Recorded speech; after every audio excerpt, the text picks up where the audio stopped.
one person that we've not mentioned much tonight, and I think really deserves being mentioned, is Paul Allen. You know,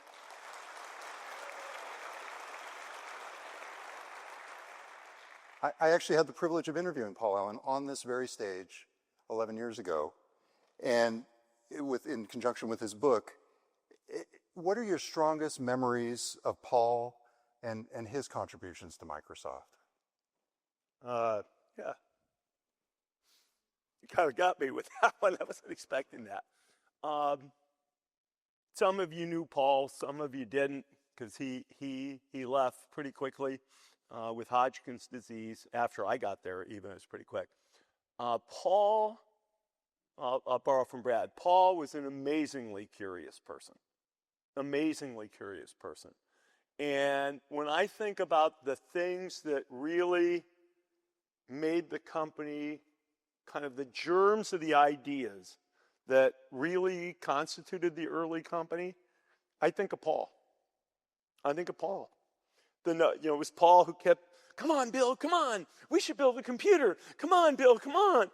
Now, nothing's happening without Bill. But, and finally, Bill kept telling him, no, we're not hardware guys, Paul. We're software guys. And when the first PC was announced on the cover of Popular Electronics magazine, Paul came to Bill and said, okay, let's just go write all the software this thing will ever need. That was Paul's view of what Microsoft should do. Now, you can take that to an extreme. There are probably things we tried to write that we should have stayed away from because we just weren't enough in or whatever. When it came time to decide really to push to build application software, Paul's the one who really pushed us to do application software. Paul was my friend. In my current life, I would say Paul was incredibly meaningful. He's the one who encouraged me to buy a basketball team for about 25 years. And ironically, though, we never went to a game together when our two teams played. We kind of all had our own superstitions, and we were scheduled to go to one, and then Paul couldn't make it because it was right.